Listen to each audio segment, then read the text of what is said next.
We back again, NBF Number Facts Podcast. Today we got another guest. Hey now. Mr. Money Monk, aka Mr. Hard Work Over Talent, Mr. Entrepreneur himself. And we in the motherfucking building. So we're gonna start it off with the entrepreneurship. Tell us what you got going on right now. I know you got the Hard Work Over Talent LLC, all that shit rocking. So go ahead and explain all that. Yeah, I got a whole bunch of shit cooking up. Basically, as far as like entrepreneur, I done did everything. I done did everything you could think of but sell flicks, you know. dude was a record, dude owned the record label, all kind of stuff. Yeah, man. nigga done dropped nigga done made music, nigga done made money off music, t-shirts. What country you said the listeners was from? Like Germany? Oh, they had people all in Germany and shit bumping nigga shit. Yeah, but that shit was fun though. But nigga done dived into doing credit repair and shit like that. I got this new merchandise, just selling t-shirts and shit like that. I done made a design celebrating, you know, street legends. I done seen some of them things like fire, that. man. Yeah, appreciate I'm gonna put the website in the bio. Y'all can go click that and go shop. Buy your t-shirt. Also, he can do custom t-shirts too. Yeah. Shout out to that. Never mind.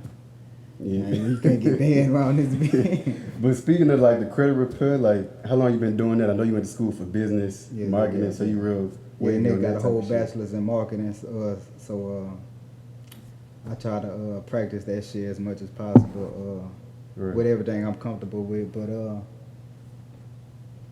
basically, I've been doing that shit for like since 2020, I think. Yeah, 2020. Damn, 2 years now. Hell yeah. Damn. That shit crazy. But what's the worst credit score you ever had to fix? I know it's some crazy shit. What's crazy is it really don't matter about your score. It's all about what's on that bitch. They really be hurting niggas. Okay. And that's what's really gonna get you approved for cars and shit like that. But look, that's NBF Number Facts. Y'all write that down. Yeah. I didn't even know that shit. But yeah, the worst shit I done seen was nigga just had buku shit, like as far as like charge offs, about 5 charge offs, 10 collections, like just leaving apartments and shit. This was an old ass nigga? That nigga in our age, nigga. Nigga, God, you know him. Oh man, yeah, we ain't gonna say about we ain't gonna say his name. This nigga ran off on apartments. Shit. Yeah, bro. But I hooked him up. That shit was really fast though. So how important is credit? Because a lot of us in the black community, we don't learn about credit until we older in life.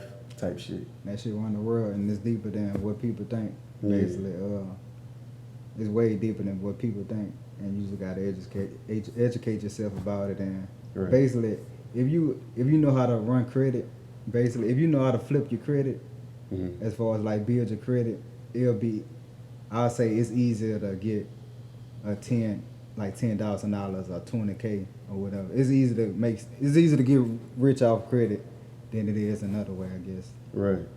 So let me ask you this. I don't know how it is for y'all, but like my mama coming from a black community, a lot of them bills that came in the mail when the lights and shit would get cut off and cable get cut off, that should be in my name. Yeah. I'm in like 5th grade. Did that affect my credit going into adulthood? It can. For real? It can if it's still sitting there. Damn. But that shit like that, it's nothing to get a raise. All right, cool. Because I haven't seen that on my shit either. That's little shit. I was just curious. Yeah. Because I was like 10 years old. Man, why fuck shit in my name? But yeah, so we can talk about the credit. Explain like your t-shirt line. Like who's some people you done made t-shirts for and why? Yeah. Like what's the reason? Well, I done made, to start it off, I done made, my first 3 was Nussie, Baton Rouge rapper, Charleston White, fucking You said Charleston White. Yeah, he's just Charleston White, and who was the third nigga? Oh, Lil Phat, yeah. But basically, I just kept seeing the design on the shirt. I think it was like probably Fredo Bank or something. He had like a merch just like that as that design. I was like, damn, I could do some shit like that. I'm gonna try this shit out. This shit'll look good. And listen, Right. I got that Nussie one first. I got that bitch made first. And I was like, God damn, this shit came out good. So before you even go forward, what made you want to do Nussie? I know Nussie.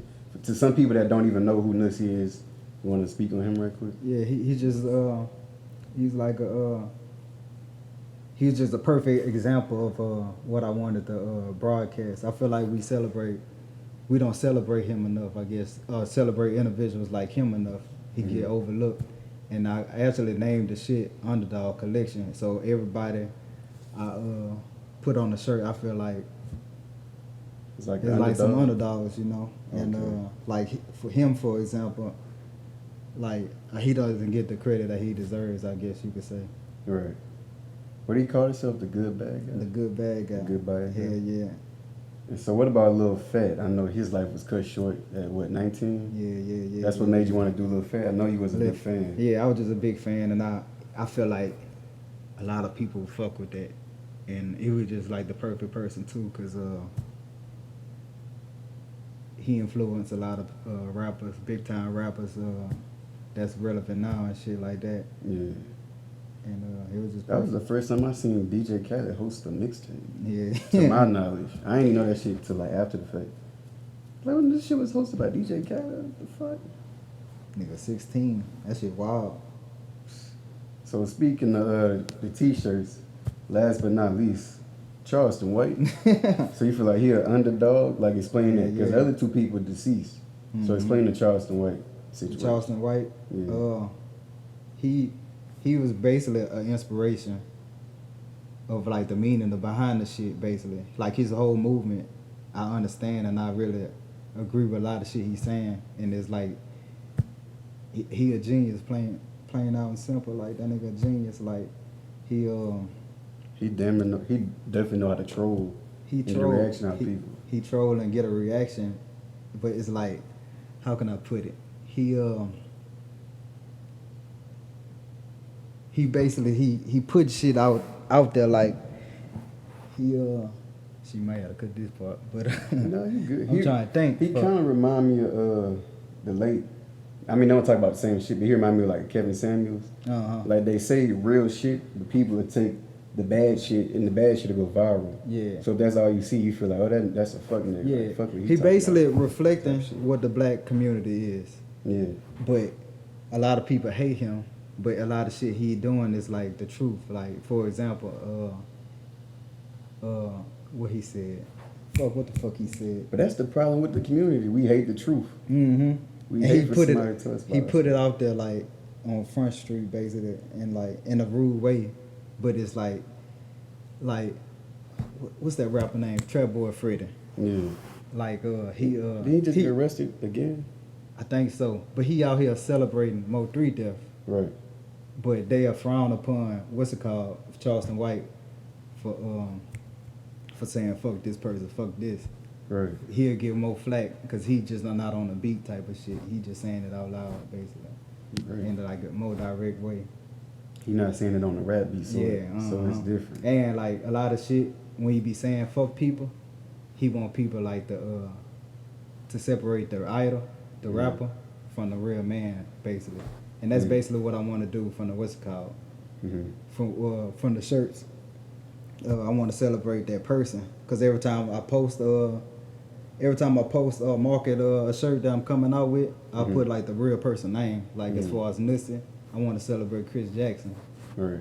And that was that guy was like an entrepreneur type of shit. Like he was just an aggressive businessman. He was a great marketer and whatever. I feel like you can't talk about Baton Rouge without Nussie. Yeah. That's a whole chapter. Yeah.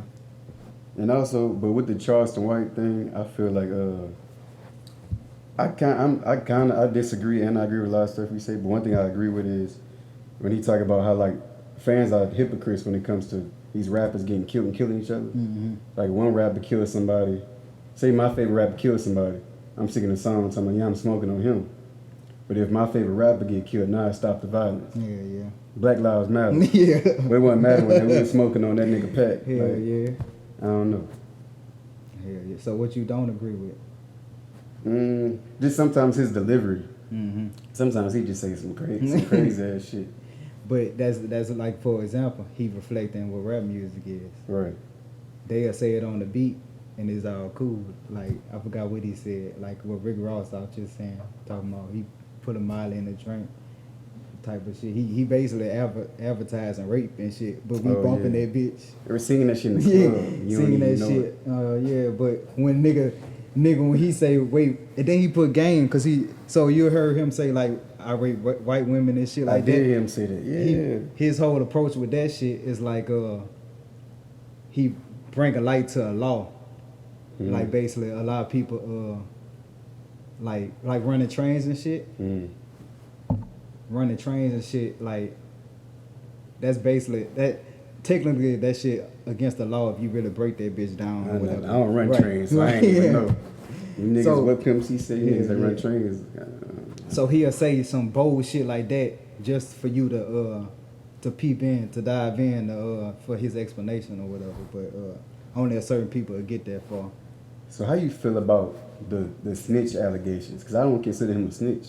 He called himself a Samaritan. Yeah. And it's up to Samaritans to get these fuck niggas off the street. Yeah. That's So that. Yeah, we just gotta break down what snitching is and shit like that. Well, basically, snitching is if me and you commit a crime, not telling you. yeah. But Nick, see what people fucked up as black people in the black culture is they brought street rules into the household. You right. That's the way it fucked up at. Right. That shit crazy.